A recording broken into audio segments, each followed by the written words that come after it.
Shalom, tous ceux qui me suivent, j'espère que vous allez bien. Aujourd'hui, je vais parler comment Jésus rend la vie au fils d'une veuve. C'est dans Luc 7, verset 11. Jésus va dans une ville appelée Naïm. Ses disciples et une grande foule marchent avec lui. Au moment où il arrive à l'entrée de la ville, on conduit un mort au cimetière. C'est le fils unique d'une veuve. Beaucoup de gens la ville accompagne cette femme. Quand le Seigneur voit, il est plein de pitié pour elle et il lui dit « Ne pleure pas ». Jésus dit à cette veuve « Ne pleure pas ». Jésus s'avance et touche le cercueil. Et les porteurs s'arrêtent. Jésus dit « Jeune homme, réveille-toi, c'est l'autre ». Alors les morts s'assoient et ils se mettent à parler avec Jésus. Jésus les rend à sa mère. Amen. Tous les gens sont effrayés et ils disent « Gloire à Dieu, un grand prophète est venu chez nous. Dieu est venu au secours de son peuple. » Dans toute la Judée et dans tous les environs, on raconte ce que Jésus a fait. Le disciple des gens vont raconter toutes ces choses à leur maître. Alors Jean appelle d'eux ses disciples. Il les envoie vers le Seigneur pour lui demander « Est-ce que tu es le Messie qui doit venir, ou bien devons-nous en attendre un autre ?» Le disciple arrive auprès de Jésus et lui dit « Jean-Baptiste nous a envoyés vers toi pour te demander est-ce que tu es le Messie qui doit venir, ou bien devons-nous en attendre un autre ?»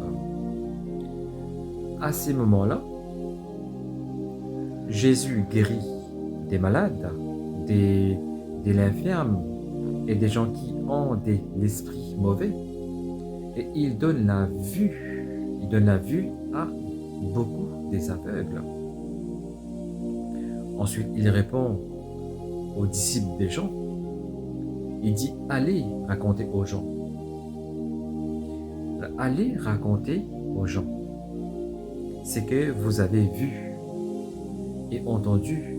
Les aveugles voient clair, les boiteux marchent bien, les lépreux sont guéris, les sourds entendent, les morts se réveillent, les pauvres reçoivent la bonne nouvelle.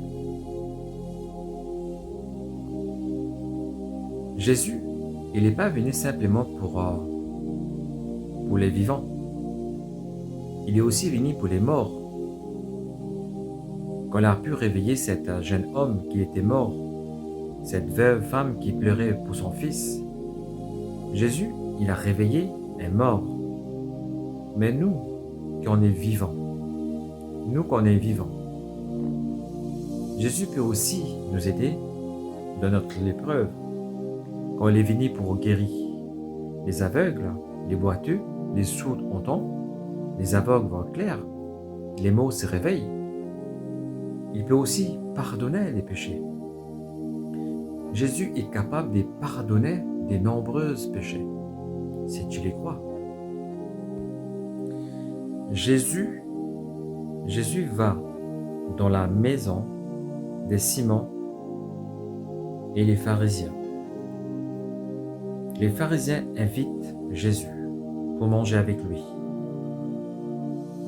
Jésus entre dans la maison du pharisien et ils se mettent à table. À ce moment-là, une femme de la ville arrive, c'est une prostituée. Elle a appris que Jésus est dans la maison du pharisien. Elle apporte un très beau vase plein de parfums qui est très cher. Et elle se place derrière Jésus, à ses pieds. Elle pleure et elle se met à mouiller les pieds de Jésus avec ses larmes qui coulent de ses yeux. Ensuite, elle le essuie avec ses cheveux. Elle le embrasse et elle verse du parfum dessus.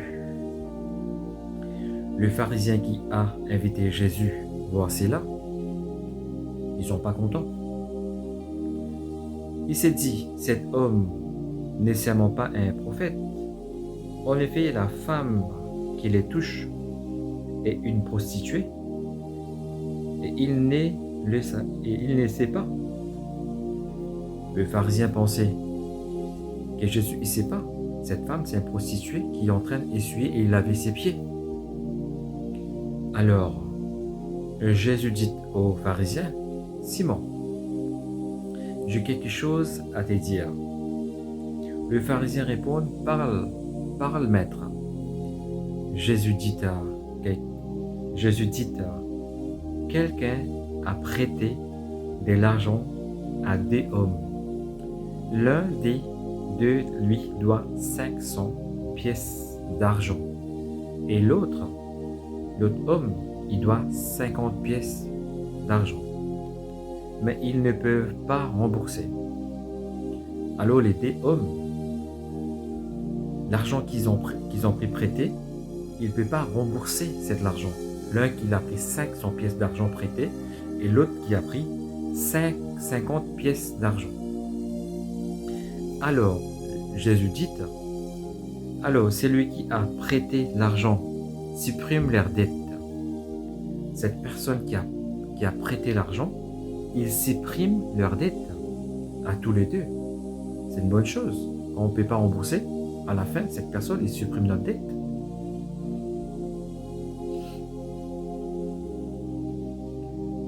À tous les deux, quel est celui qui l'aimera plus? Simon répond, à mon avis, c'est celui à qui l'a supprimé la plus grosse dette. Jésus lui dit, tu as raison.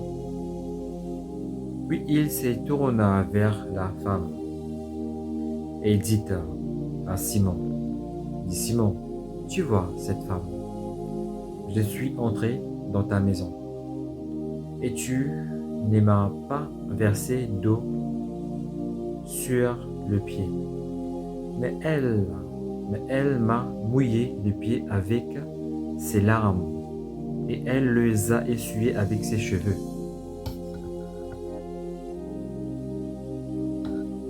Pardon. Tu n'as pas versé de parfum sur ma tête, mais elle a versé du parfum sur mes pieds. C'est pourquoi je t'ai dit une chose. Ces nombreux péchés sont pardonnés. Et c'est pour cela qu'elle a montré beaucoup d'amour. Mais celui qui on pardonne peut montrer peu d'amour. Et Jésus dit à la femme, tes péchés sont pardonnés. Ceux qui mangent avec lui se mettent à penser, qui est cet homme? Il ose même pardonner des péchés. Mais Jésus dit à la femme, ta foi t'a sauvée, va en paix. Jésus peut pardonner, peut réveiller les morts, peut chasser de l'esprit mauvais. Jésus est venu aussi pour que nous, on peut avoir la vie éternelle. Si on repentit, on demande pardon de notre faute. Jésus, il est capable de nous pardonner parce qu'il a fait. L'exemple, c'est qu'il nous donne, Jésus, il est venu pour nous pardonner et pour nous sauver, pour aller dans les cieux. Si on n'est pas repenti, je ne sais pas, mais en vérité, Dieu, il a envoyé Jésus pour nous pardonner et pour nous aider dans notre épreuve, pour aller là avec Dieu.